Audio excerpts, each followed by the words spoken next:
Hello guys and welcome back to my channel सिर्फ IAS।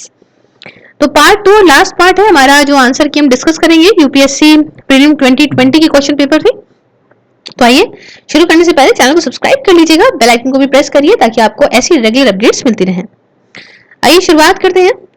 अब question 51 से देखिए, क्योंकि क्वेश्चन नंबर 50 तक तो हमने यहाँ पे कंप्लीट कर लिया था। 51 देखते हैं। With reference to foreign direct investment in India, which one of the following is considered its major characteristic.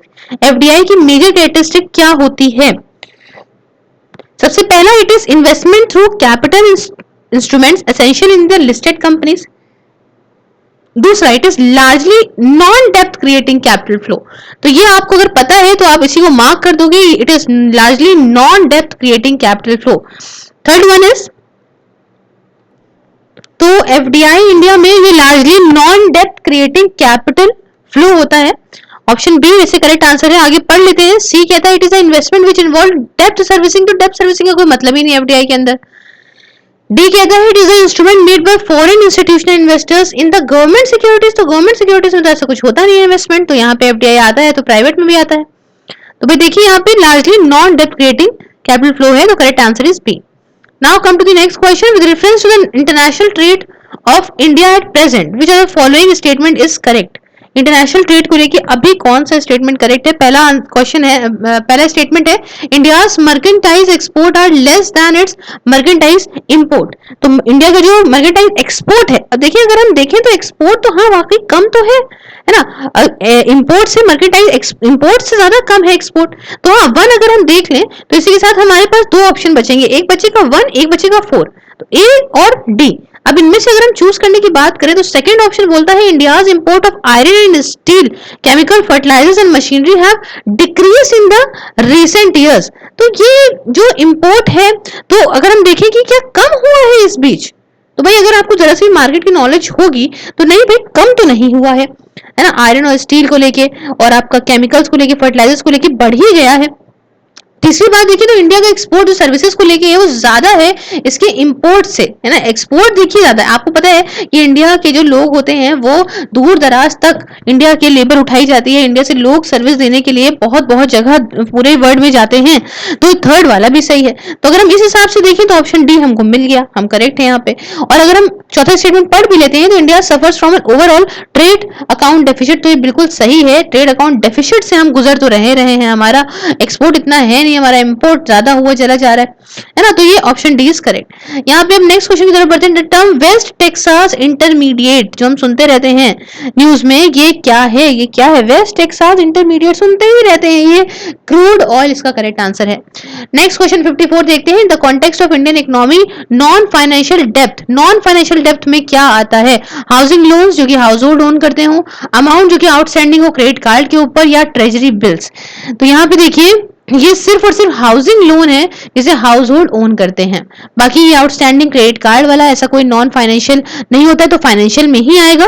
और ट्रेजरी बिल से तो कोई मतलब नहीं है, ये भी जो है वो फाइनेंशियल में ही आएगा। हाउसिंग लोन जो हाउस होल्ड खुद के लिए रख रहे हैं वो नॉन फाइनेंशियल डेप्थ होता है, क्योंकि भाई उसमें तो घर की कीमत भी है ना। नेक्स्ट क्वेश्चन बात करते हैं, मतलब option A is the correct answer. 55th question है, हमारे इंडिया में क्यों कुछ न्यूक्लियर रिएक्टर जो है उनको IAEA के अंदर, ये IAEA सेफगार्ड के अंदर रखा गया है, बस बाकी को नहीं रखा गया है?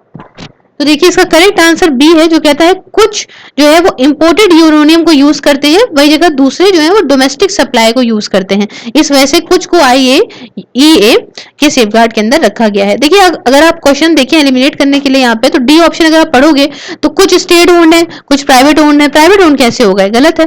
कुछ ऑपरेट करे जाते हैं फॉरेन एंटरप्राइज के द्वारा। अगर ये पहली लाइन ही देख लो तो कैसे फॉरेन एंटरप्राइज थोड़ी नहीं ऑपरेट करेगा कोई न्यूक्लियर वाला सीन।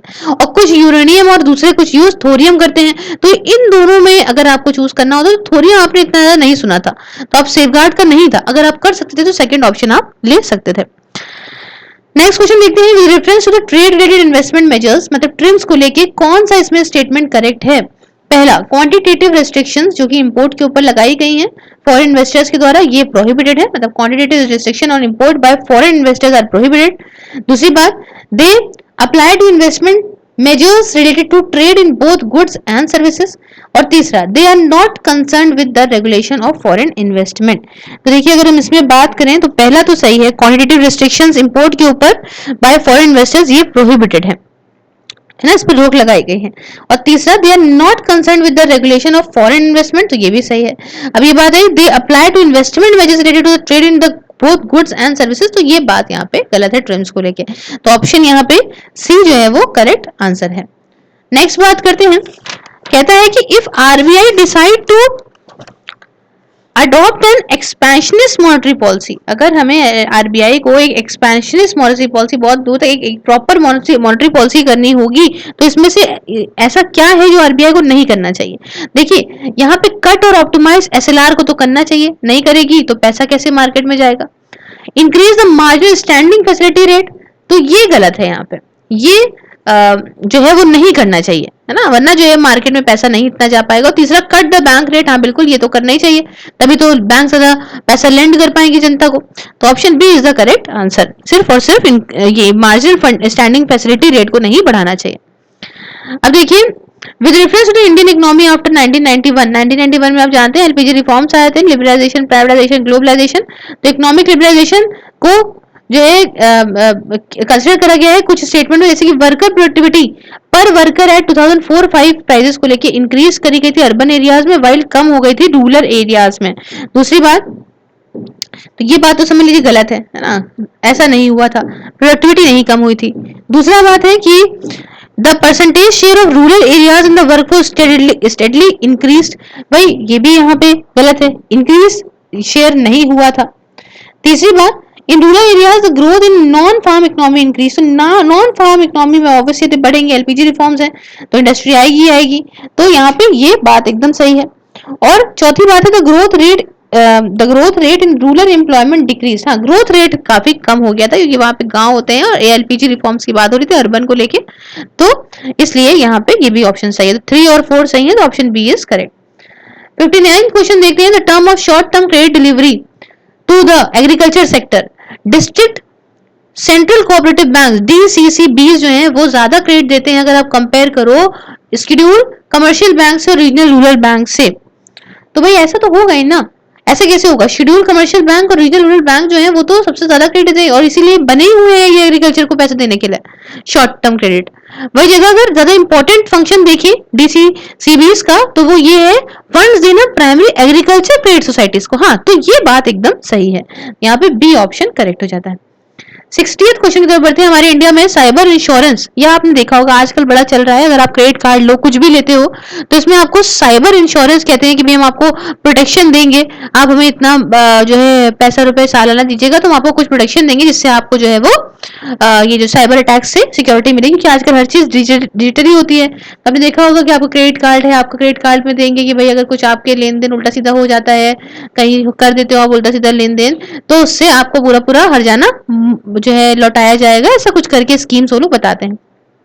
तो इतना फेमिलियर क्वेश्चन नहीं है, लेकिन अगर आपका थोड़ा बहुत भी जानकारी है आउट ऑफ दी बुक तो फिर आप समझ पाओगे थोड़ा सा, नहीं तो कोई बात नहीं, इसको छोड़ भी सकते थे क्वेश्चन को।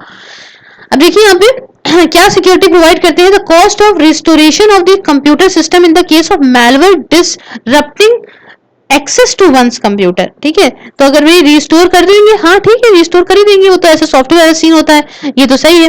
दूसरे ऑप्शन की तरफ बढ़ते हैं, तो कॉस्ट ऑफ न्यू कंप्यूटर, तो देखिए कुछ भी हो जाए न्यू कंप्यूटर कोई क्यों देगा, भाई अपने आप ही लोग कुछ ना कुछ करवा दे नया कंप्यूटर ले ले, तो अगर आपको अंदाजा समझे तो आप ये एलिमिनेट कर सकते हो, तो 1 के साथ 3 ऑप्शन बचे अब यहाँ पे, ठीक है। अब सेकंड एलिमिनेट हो गया तो ये वाला भी हट गया, ये वाला भी हट गया, तो इस हिसाब से अगर देख लिया जाए तो ऑप्शन नंबर बी ही बचा 1, 3 एंड 4, लेकिन हम तभी पढ़ेंगे। तीसरा कहता है the cost of hiring a specialised consultant to minimise the loss, हाँ कंसल्टेंट तो ले सकते हैं ताकि लॉस तो आपका कम हो जाए। और डिफेंस की कॉस्ट कोर्ट ऑफ लॉ में जो भी लगती है, अगर थर्ड पार्टी कोई सूट फाइल करती है तो हाँ वो भी पैसा दे देंगे, तो 1, 3 and 4 is the correct answer. Next बढ़ते हैं, हमारे इंडिया में क्या चीज जो है वो मानी जाती है पब्लिक इन्वेस्टमेंट इन एग्रीकल्चर के तौर पे, है ना, तो यहाँ पे देखिए पहला कहता है fixing minimum support price for agriculture produce for all crops, तो यहाँ पे ये ले लीजिए। दूसरी बात कहता है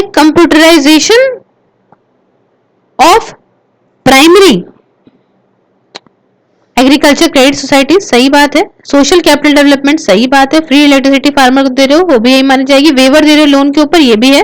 कोल्ड स्टोरेज कर रहे हो, तो ये भी है। तो यहाँ पे 1 से लेके 6 तब भी सारे के सारे सही है, इसलिए डी ऑप्शन करेक्ट है।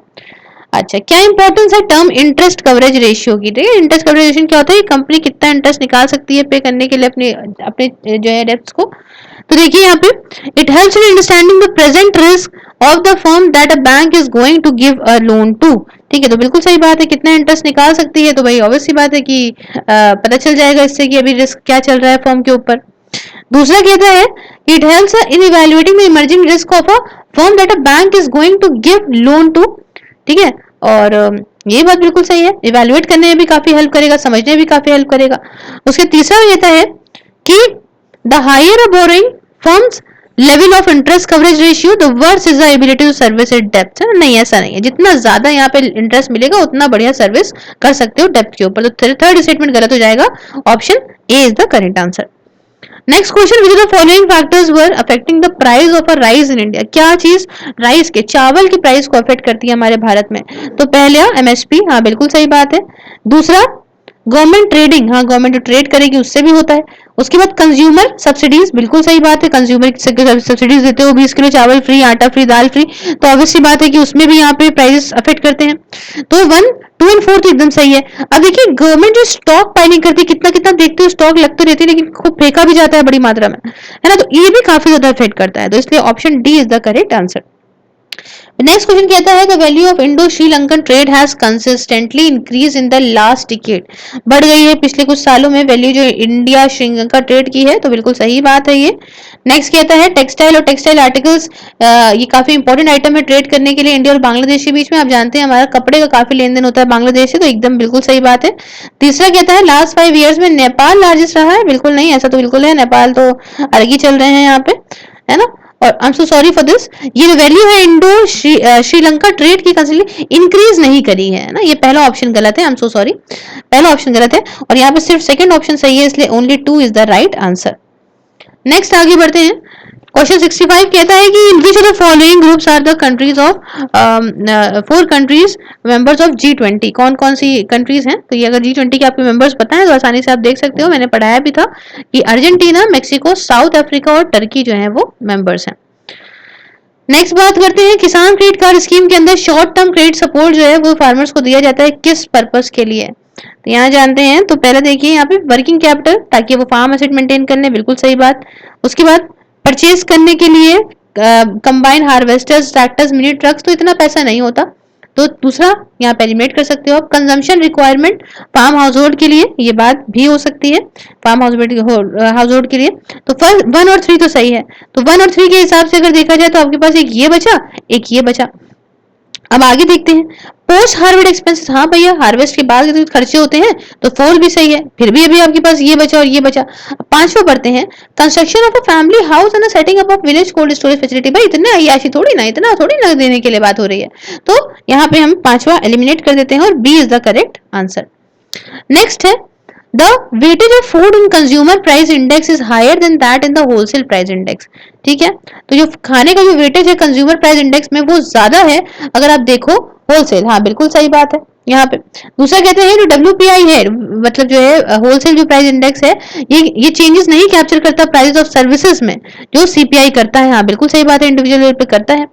तीसरी बात, RBI जो है अब अडॉप्ट करेगा WPI को, नहीं गलत बात है, CPI को करा है उसने, है ना। तो यहाँ पे option 1 and 2 is the correct answer. Next बात करते हैं, यहाँ पे रिवर को मिलाना है, किसमें फ्लो होके जाती है ये? तो मैकोंग गंगा प्रोजेक्ट आया था, आप जानते हैं। तो मैकोंग अंडमान सी से कोई मतलब नहीं है, गलत। थेम्स आयरिश, नहीं बिल्कुल नहीं, आयरिश की तो थेम्स की नदी कहाँ पे है?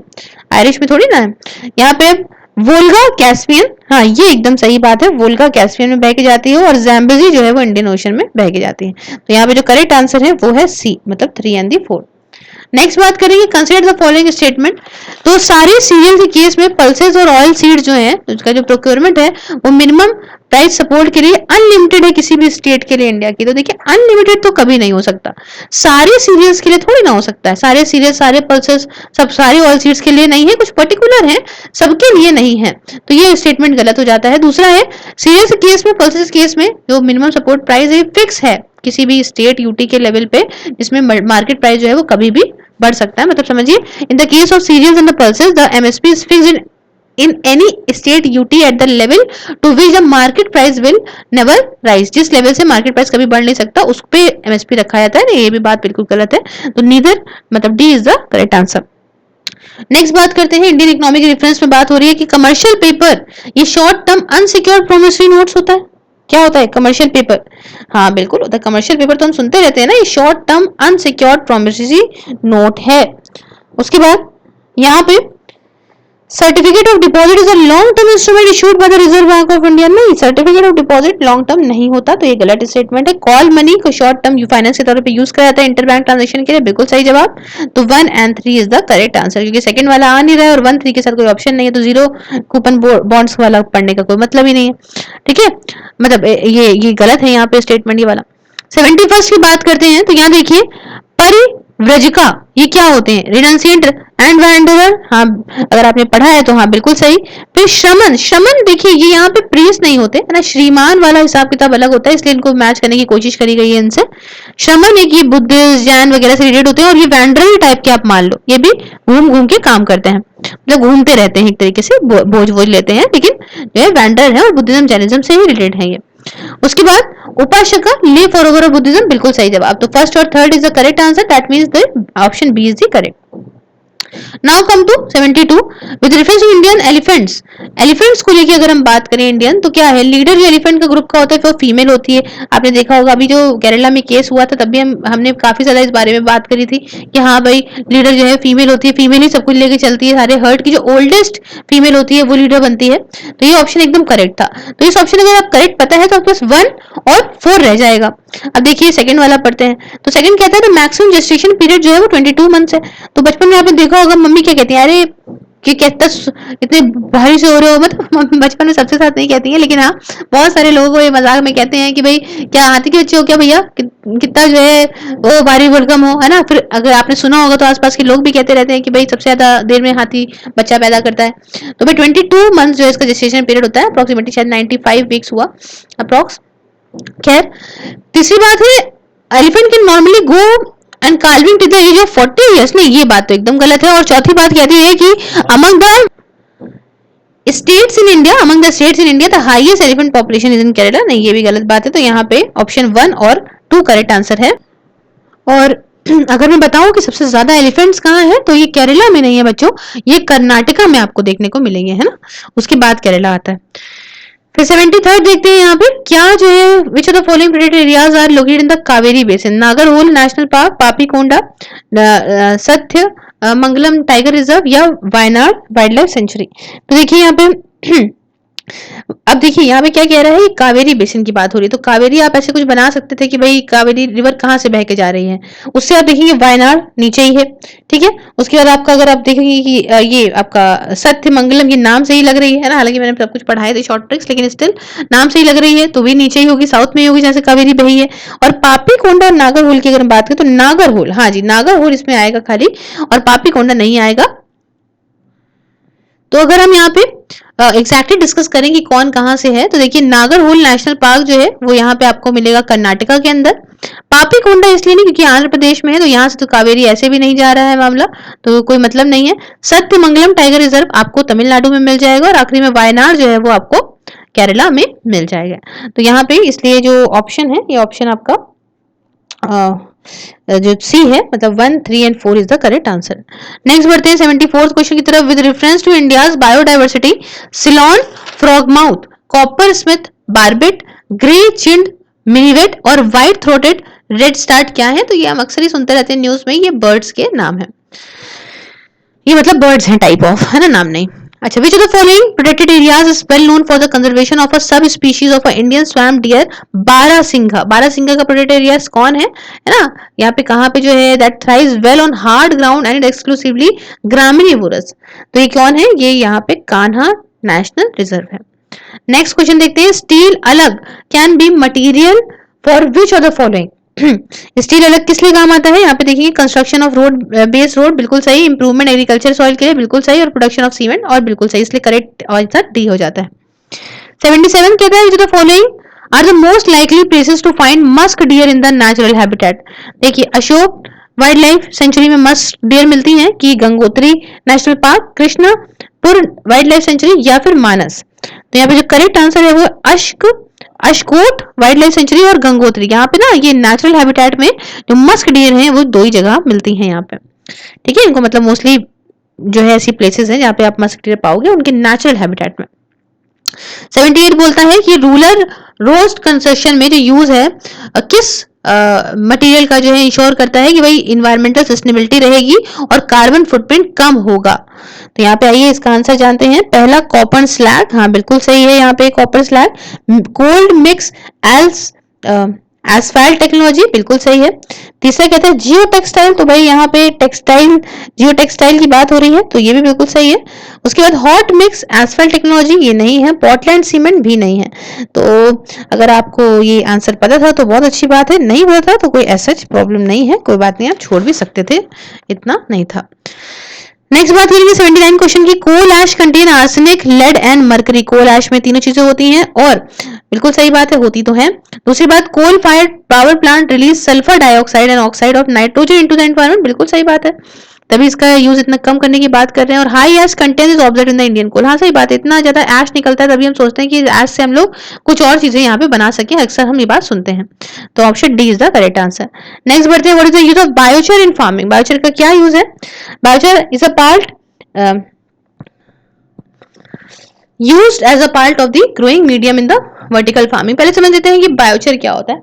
तो ये देखिए, ये चारकोल प्रोड्यूस है, ये फार्म जो है चारकोल प्रोड्यूस करता है और उससे क्या होता है कि भाई यहाँ पे जब ये प्रोड्यूस करता है, ये प्लांट जो है चारकोल प्रोड्यूस करा जाता है प्लांट मैटर के द्वारा और स्टोर करा जाता है सॉइल में। तो इससे क्या होता है, as a means of removing carbon dioxide from the atmosphere, ठीक है, ताकि यहाँ पे जो है कार्बन डाइऑक्साइड को एटमॉस्फेयर से रिमूव कर सके। तो ये होता है, ये फार्मिंग में क्या इसका यूज कर सकते हैं। तो देखिए, ये इसको आप यूज कर सकते हो पार्ट के तौर पे, growing medium in the vertical farming. तो हाँ, ये बात एकदम सही है। दूसरी बात, इसको आप यूज कर सकते हो ग्रोइंग मीडियम के तौर पे, ये प्रमोट करता है growth nitrogen fixing micro organism का, हाँ बिल्कुल सही बात है। और तीसरा, जब इसको यूज करते हैं पार्ट ऑफ ग्रोइंग मीडियम, तो इसकी वजह से क्या होता है कि ये वाटर भी रिटेन करता है ज्यादा वक्त तक। तो हाँ बिल्कुल सही बात है, तो option D is the correct answer. Next बात करते हैं क्वेश्चन नंबर 81 की तरफ। If a particular plant species placed under schedule 6 of the wild life protection act, अगर किसी प्लांट स्पीशी को शेड्यूल 6 के अंदर रख दोगे 1972 के वाइल्ड लाइफ प्रोटेक्शन एक्ट में, तो उसकी इंप्लीकेशन क्या है? लाइसेंस की जरूरत पड़ती है उसको कल्टीवेट करने के लिए, ऐसा प्लांट आप कल्टीवेट नहीं कर सकते किसी भी सर्कमस्टेंसेस में। जेनेटिकली मॉडिफाइड क्रॉप प्लांट होता है, या ऐसा प्लांट इन्वेसिव है, हार्मफुल है। तो देखिए ऑप्शन है B, such a plant can not be cultivated in the any circumstances. अब देखिए यहाँ पे with reference to the period of Gupta dynasty के पीरियड में अगर देखें एशियन इंडिया के, तो जो टाउन्स घत्सला, कदुरा और चौल हैं वो किस लिए जाने जाते हैं? तो ये जो है ना, port handling foreign trade town थे। नेक्स्ट क्वेश्चन कहता है कि एडवांटेजेस क्या है जीरो टिलेज के एग्रीकल्चर के अंदर। तो देखिए पहला क्या कहता है कि sowing of wheat is possible without burning the residue of the previous crop, बिल्कुल सही बात। दूसरा कहता है without the need for nursery of rice saplings direct planting of paddy seeds in the wet soil is possible, बिल्कुल सही बात है। आप जानते हैं पहले तो ना छोटे छोटे नर्सरी में उगाए जाते हैं जो आपका ये होते हैं, जो राइस होता है ना, उसके बाद इसको प्लांट करते हैं तो उसकी जरूरत खत्म हो जाएगी। Carbon sequestration in the soil is possible, हाँ बिल्कुल सही बात, तो ऑप्शन 3 का यहाँ पे करेक्ट है। तो टिलेज समझ लीजिए क्या होता है, टिलेज प्रिपरेशन होती है ग्राउंड की क्रॉप को ग्रो करने के लिए प्रॉपर।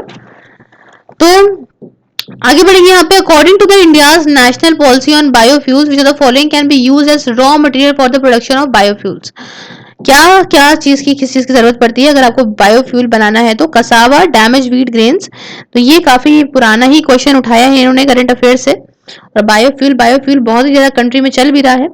ये कसावा, डैमेज व्हीट ग्रेन्स, तो ऐसे डिस्कस करते हैं। कसावा हाँ सुनते हैं, बिल्कुल सही बात है। डैमेज व्हीट ग्रेन्स बिल्कुल सही है। उसके बाद ये आपने नहीं सुना होगा कहीं पे मैं देखिए यहाँ पे ना ये थोड़ा सा कंफ्यूजिंग क्वेश्चन है, क्योंकि देखिए कुछ ग्राउंड सीड्स वाला भी है, हॉर्स ग्राम भी है यहाँ पे, रॉटन पोटैटोज और शुगर बीट। तो अब देखिए यहाँ पे ये वन भी बन रहा है थोड़ा सा, है ना, और ये डी भी बन रहा है ना, तो ये वाला क्वेश्चन थोड़ा सा यहाँ पे अभी सही से क्लियर नहीं है, तो मैं आपको ये नहीं बता रही हूँ।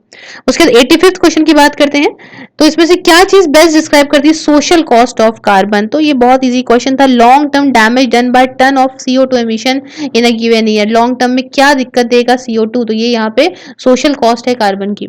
नेक्स्ट कहते हैं with reference to the pulse production in India, कुछ बताइए।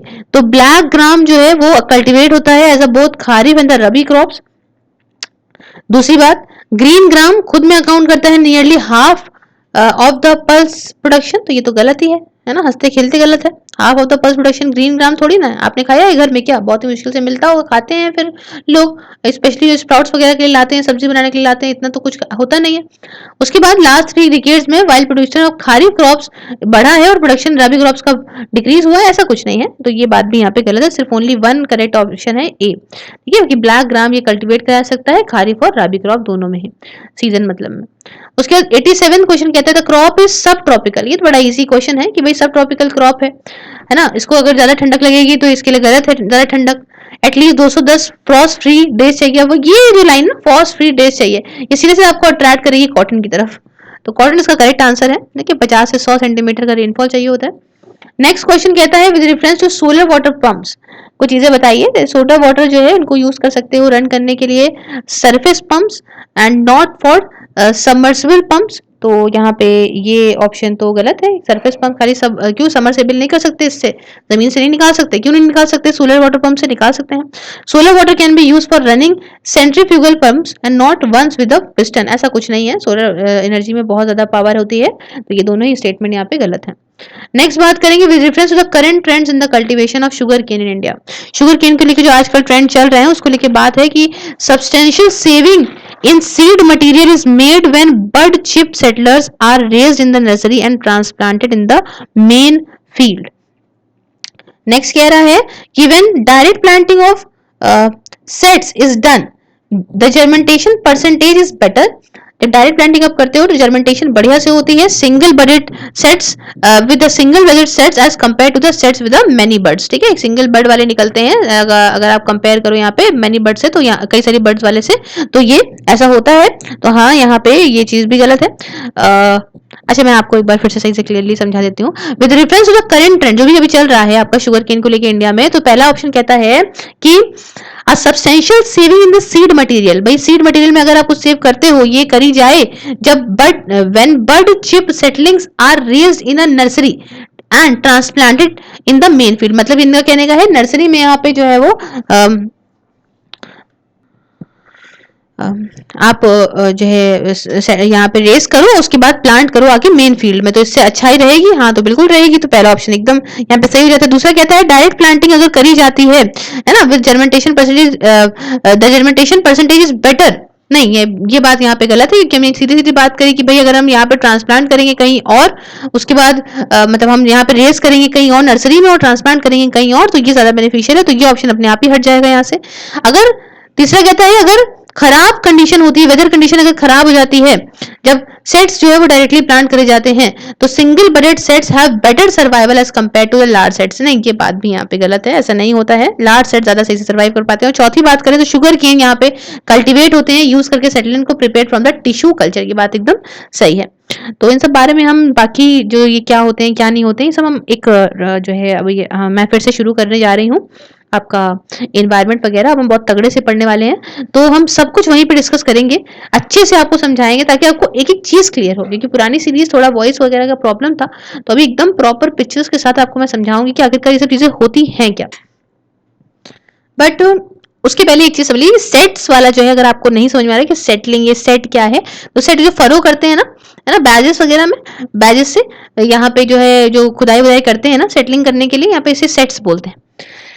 तो ऑप्शन यहाँ पे देखा जाए तो 1 और 4 करेक्ट बन जाते हैं हमारे।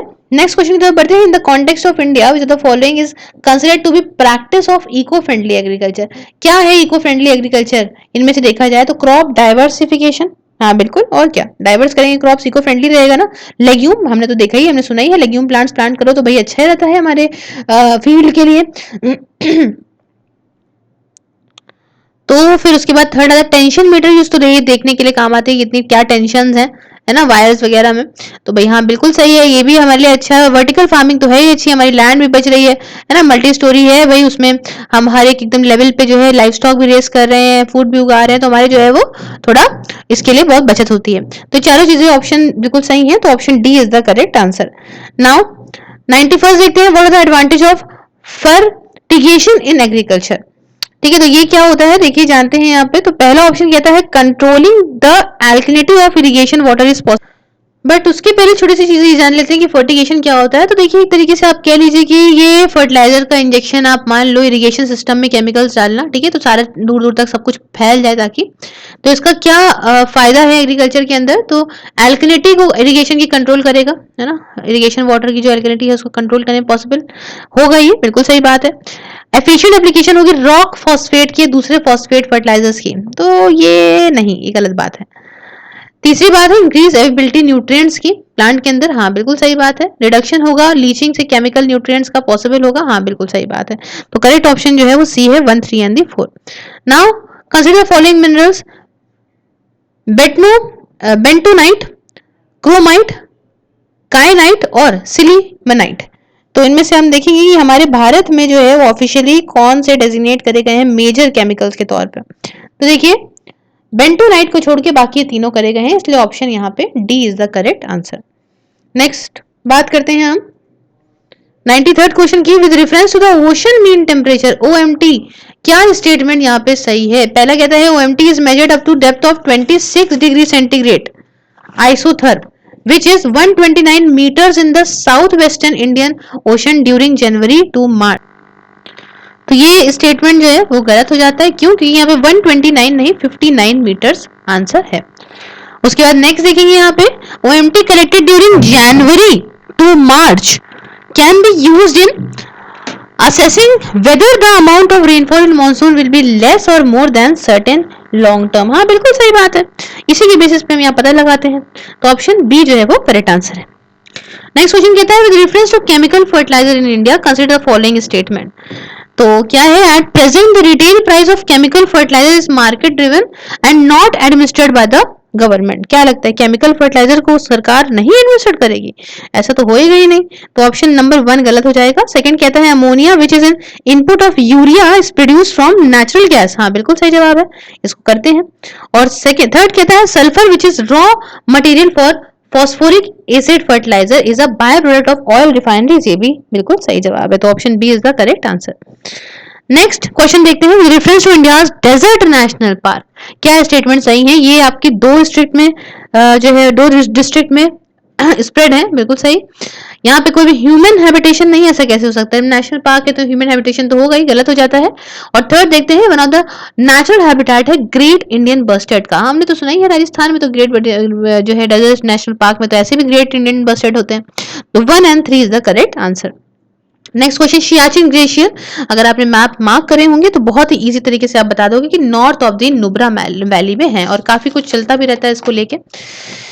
नेक्स्ट बात करते हैं with reference to the history of India, क्या चीज जो है वो यहाँ पे कंसिडर करी जाती है। पेयर देखते हैं, भिलसा मध्य प्रदेश के अंदर है, हाँ जी बिल्कुल मध्य प्रदेश के अंदर था। उसके बाद द्वार समुद्र तो महाराष्ट्र में है, बिल्कुल नहीं। गिरिनगर गुजरात के अंदर है, बिल्कुल सही जवाब। और यहाँ पे डी कहता था स्थानेश्वर यार उत्तर प्रदेश के अंदर है, बिल्कुल गलत जवाब। तो इसका ऑप्शन ए करेक्ट आंसर है 1 and 3। तो अब आपके दिमाग में आया होगा फिर ये द्वार समुद्र कहाँ लोकेटेड है, तो ये आपका कर्नाटका में मिलेगा और बाकी स्थानेश्वर आपको हरियाणा में मिलेगा। नेक्स्ट 98th क्वेश्चन की तरफ बढ़ते हैं। 36% of India's district are classified as over exploited और critical by the central ground water authority. दूसरा कहता है कि central ground water authority was formed under the environment protection act. तीसरा बोलता है, हाँ ये बात एकदम सही है, सेंट्रल ग्राउंड वाटर जो अथॉरिटी है उसको फॉर्म करा गया था अंडर एनवायरमेंट प्रोटेक्शन एक्ट, बिल्कुल सही है। अब ये सही है तो ये दोनों ऑप्शन आपके पास बचेंगे। India has the largest area under ground water irrigation in the world. भैया इतना बड़ा देश है तो ऑब्वियस सी बात है ग्राउंड वाटर से तो बहुत बड़े लेवल पे ये हो रहा है, तभी तो दिक्कत हो रही है। ये भी बात सही है, तो ऑप्शन नंबर बी करेक्ट है। ये 36% जो इंडिया के डिस्ट्रिक्ट हैं इनको क्लासिफाई करा गया है ओवर एक्सप्लॉइटेड या critical by the central ground water authority, तो ये बात यहाँ पे गलत है। ये आई थिंक 17% समथिंग है। नेक्स्ट बात करते हैं 99th क्वेश्चन की कि jet stream occur in the northern hemisphere only. तो अब ये समझ लीजिएगा ना, ओनली वाले जो क्वेश्चन होते हैं ना, वो ओनली वाला तो ऐसे ही हटा दिया करिए। 90% चांस होते हैं कि ओनली वाले जो हैं वो आंसर ना हो। ओनली कैसे हो सकता है?